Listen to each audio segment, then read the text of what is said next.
warahmatullahi wabarakatuh. Perkenalkan, nama saya Lianur Alia. Saya adalah salah satu mahasiswa PPG dalam jabatan D1 tahun 2025 di LPDK Universitas Islam Negeri Fatmawati Soekarno Bumi.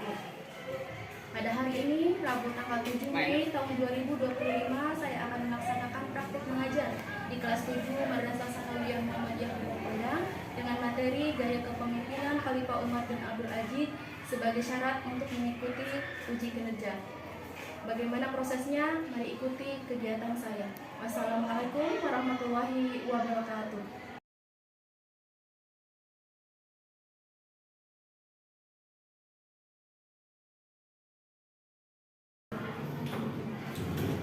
Bismillahirrahmanirrahim. Assalamualaikum warahmatullahi wabarakatuh. Waalaikumsalam warahmatullahi wabarakatuh. Alhamdulillahirrahmanirrahim. Pada hari ini kita bisa bertemu kembali ya dalam mata pelajaran sejarah kebudayaan Islam. Baik, bagaimana kabarnya anak-anak semua? Baik. Alhamdulillah. Semuanya masih pada semangat ya. Nah, baik, untuk mengawali pembelajaran kita hari ini, marilah kita nanti membaca doa agar mendapatkan kelancaran dan kemudahan dalam menuntut ilmu. Siapa ini yang mau memimpin doa? Aprija, silakan Aprija, kita pimpin doa dulu. Silakan. Sebelum belajar, marilah kita berdoa. Berdoa dimulai.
Di pertemuan yang lalu kita belajar apa?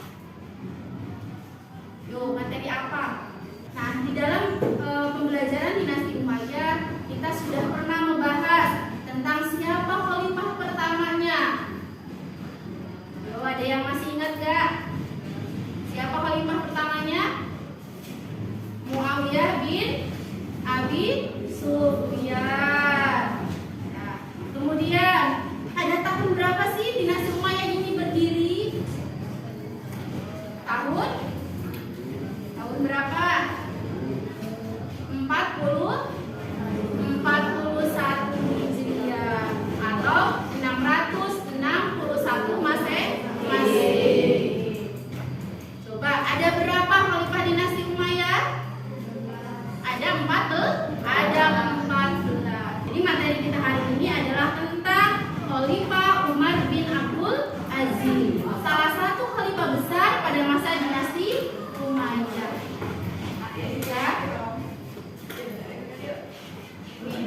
Ini materinya sebenarnya tentang gaya kepemimpinan. Nah, bagaimana gaya kepemimpinannya? Model atau cara memimpinnya Umar bin Abdul Aziz.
bergotong royong, mandiri, bernalar kritis dan kreatif. Ini profil pelajar rahmatanil alamin sebagai ciri dari sebuah madrasah.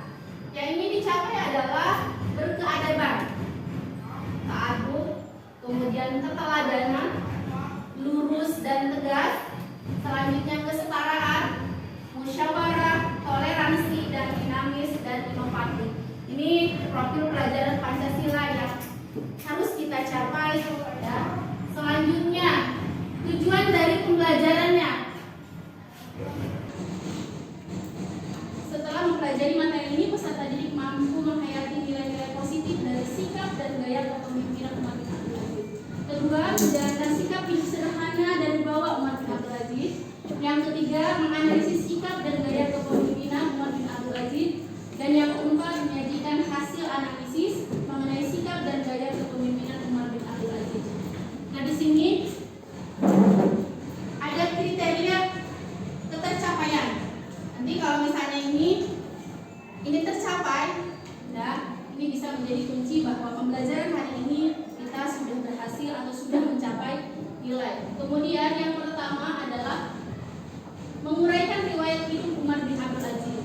Yang kedua, mengidentifikasi kesederhanaan Umar bin Abdul Aziz ketika menjadi khalifah. Yang ketiga, menelaah kebijakan-kebijakan Umar bin Abdul Aziz. Dan yang keempat, menganalisis kesederhanaan dan kesolehan Umar bin Abdul Aziz dengan kehidupan zaman sekarang. Baik, di pembelajaran ini nanti kita akan mengandalkan pembagian kelompok ya. Ibu akan membagi kelompok menjadi 4 kelompok. Silahkan nanti duduk di bangkunya masing-masing sesuai dengan kelompoknya masing-masing. Baik, ya, kita pembagian kelompok. 1 aprija, konsep nanti materi apa yang akan kita pelajari. Ada biografinya, kemudian gaya kepemimpinan, kesolehan, kesederhanaan, dan prestasi dari Khalifah Umar bin Abdul Aziz. Selanjutnya, ini pertanyaan memantiknya, siapakah Khalifah Umar bin Abdul Aziz itu? Tadi yang sudah Ibu ya kita bahas. Kemudian bagaimana kepribadiannya, kemudian perannya apa dalam pemerintahan dinasti Umayyah. Kemudian yang keempat, mengapa kepemimpinan Umar bin Abdul Aziz ini penting dipelajari oleh kita. Yang selanjutnya, apa hikmah nanti yang dapat dipetik dari mempelajari kepemimpinan Umar bin Abdul Aziz. Selanjutnya, di sini ini ada biografi dari Khalifah Umar bin Abdul Aziz. Nama lengkapnya adalah Abu Hafs Umar bin Abdul Aziz bin Marwan bin Hakam bin As bin Umayyah bin Abi Syar. Nah, ini adalah keturunan dari Umar bin Khattab. Siapa Umar bin Khattab? Umar bin Khattab siapa? Khalifah Khulafa Ar-Rasyidin keberapa? Keberapa? Kedua. Nah, ini ya. Lahir ketika ayahnya Abdul Aziz ini menjadi gubernur di Mesir. Nah, Umar bin Abdul Aziz ini lahir di Madinah dan wafat di Suriah ya. Nama panggilannya adalah antara lain Abu Hafs, ini adalah nama beliau asli. Kemudian Umar kedua. Kenapa disebut Umar kedua? Karena gaya kepemimpinan sama dengan kakeknya, yaitu Umar bin Khattab. Kemudian kenapa disebut Khulafa Ar-Rasyidin kelima? Sama, gaya kepemimpinan Khalifah Umar bin Abdul Aziz ini sama dengan gaya kepemimpinan di masa Khulafa Ar-Rasyidin. Jadi meskipun dinasti Umayyah gitu ya, dinasti yang sistem pemerintahan yang monarki absolut turun-temurun, tapi apa? Umar bin Abdul Aziz ini menerapkan sistem kepemimpinan sama dengan Khulafa Ar-Rasyidin. Jadi berbeda sekali dengan khalifah-khalifah yang sudah disebutkan yang 14 itu kurang lebih 14 ya. Masa pemerintahannya sejak tahun 99 sampai 101. Itu kurang lebih 2,5 tahun atau 2,5 tahun saja. Singkat sekali. Kita lanjut ya. Selanjutnya, nih gaya kepemimpinan Umar bin Abdul Aziz. Umar bin Abdul Aziz ini dikenal sebagai gubernur yang adil, bijaksana, mengutamakan dan memperhatikan kepentingan rakyat, serta mau mendiskusikan berbagai masalah penting yang berkaitan dengan agama, urusan rakyat dan pemerintahan. Nah, setelah menjadi khalifah, beliau meninggalkan cara hidup bermewah-mewahan dan melakukan cara hidup yang sederhana seperti rakyat biasa. biasa. Nah, kira-kira sikap apa di sini yang diterapkan oleh Umar bin Abdul Aziz sampai hidupnya sederhana, tidak bermewah-mewahan. Selanjutnya, next ya, usaha-usaha yang dilakukan Khalifah Umar bin Abdul Aziz. Ini seperti apa? Nah, kepribadian itu apa? Sikap, perilaku yang ditunjukkan seorang khalifah, yaitu Umar bin Abdul Aziz kepada rakyat. Satu, takut kepada Allah. Bagaimana takut kepada Allah? Hati-hati dalam bersikap. Samping kanan, samping kiri kita ada malaikat. Kemudian waro. Apa waro? Sama, berhati-hati dalam bersikap. Oh, ini khawatir menjurus kepada maksiat. Oh, ini menjurus kepada haram. Jadi dalam hati-hati dalam bersikap. Kemudian zuhud. Zuhud di sini adalah Khalifah Umar bin Abdul Aziz begitu tidak terlalu mementingkan kehidupan dunia. Artinya apa? Ya, kita sebagai muslim kan harus seimbang ya antara dunia dan akhirat. Jadi tidak terlalu mencintai kehidupan dunia, ya. Malah apa? Seharusnya yang lebih baik bagaimana kita sebagai seorang muslim harus lebih mencintai kehidupan akhirat. Dan itu untuk persiapan gitu ya. Kemudian tawadu. Apa tawadu? Tidak sombong, rendah hati. Makanya tadi sudah disampaikan bagaimana Khalifah Umar bin Abdul Aziz dalam kepemimpinannya. Dia tidak bermewah-mewahan, bahkan hidupnya sederhana. Tidur di tikar seperti yang orang-orang rakyat biasa tiduri gitu ya. Kemudian rumahnya biasa sama seperti rakyatnya. Kemudian adil. Adil artinya apa? Tidak membedakan ini non Arab, ini Arab. Tidak ya. Kemudian sabar. Apa sabar? Sabar apa? Sabar menahan diri, ya. Tidak terburu-buru. Ini artinya sabar. Nah, kita next lagi prestasi. Ini sebenarnya banyak ya, tadi sudah Ibu sebutkan. Prestasi dari Khalifah Umar bin Abdul Aziz ini banyak. Tapi kita soroti di sini yang pertama ada kodifikasi hadis. Ini prestasi terbesar dari Khalifah Umar bin Abdul Aziz. Bagaimana usaha yang dilakukan adalah di latar belakangi. Kenapa ada kodifikasi hadis? Karena di latar belakangi oleh banyaknya syuhada penghafal hadis dan banyaknya hadis maudhu. Jadi banyak para penghafal hadis yang apa? Kemudian apa? Banyak beredarnya apa? Hadis maudhu, hadis yang dhaif. Sehingga di sini semakin membuat rancu mana hadis yang sahih dan tidak. Akhirnya segera dibuka ya, daripada apa? Hadis ini lenyap karena apa? Hadis ini kan penting, sumber hukum kedua bagi umat Islam setelah Al-Quran. Nah, ini ulama yang ditunjuk siapa? Yaitu adalah Abu Bakar bin Muhammad bin Amr bin Hazm dan Muhammad ibn Syihab Az-Zuhri yang sering disebut dengan Az-Zuhri. Muhammad Syihab Az-Zuhri ini tokoh ulama besar ya, yang diperintahkan oleh Khalifah Umar bin Abdul Aziz untuk mengumpulkan hadis dan mengumpulkan hadis. Sambil diselidiki ya, oh ini hadis maudhu apa? Hadis dhaif itu hadis sahih ya gitu. Nanti. Kemudian menghapus diskriminasi pada kaum Mawali. Tadi kata Ibu bahwa hal yang dilakukan Khalifah Umar bin Abdul Aziz, ada yang ingin ditanyakan dari pemaparan materi ini. Silakan, ada yang mau bertanya? Oh, silakan Afriza. Oh iya, tadi ya di slide berapa tuh Ibu ini di biografi ya. Di situ apa? Bahwa Umar bin Abdul Aziz ini pernah menjadi gubernur. Pada usia berapa gitu ya? Ternyata apa? Ketika menjadi gubernur, Khalifah Umar bin Abdul Aziz masih muda. Kira-kira ada yang tahu nggak berapa umurnya pada waktu itu?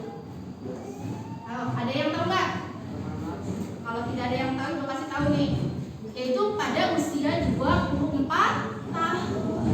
Jadi tergolong masih muda pada waktu itu ya. Kemudian silahkan, ada lagi yang mau bertanya? Oh iya, silahkan Anggi. Apa itu gubernur? Gubernur itu apa? Nah, coba ada yang tahu apa sih gubernur? Tahu gubernur? Gubernur apa? Gubernur apa Jidan? Pemimpin daerah atau pemimpin wilayah di bagian provinsi kalau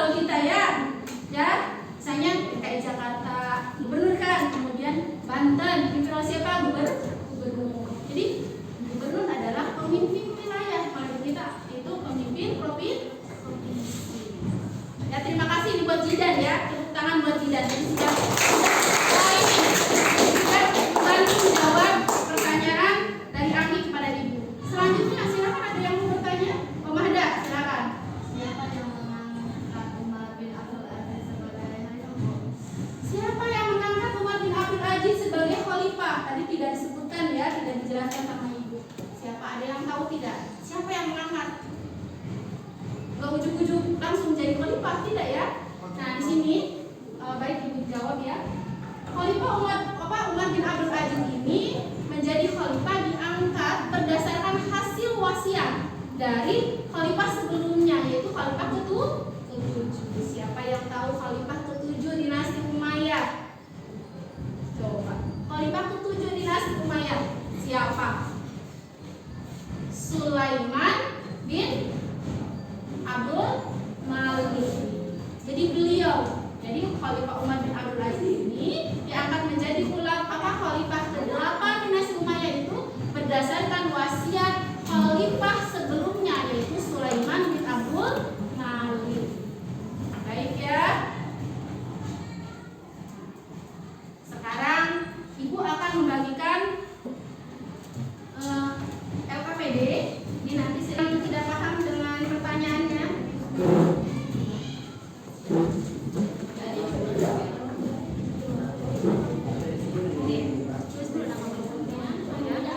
Jangan lupa ya nama kelompoknya, kemudian nama teman-temannya. Ini nanti pertanyaannya jawabannya di sini. Ya, jawabannya di sini. Kelompok 2, kelompok 3. Baik, silakan yang mau maju duluan siapa? Atau Ibu tunjuk? Silakan kelompok 2.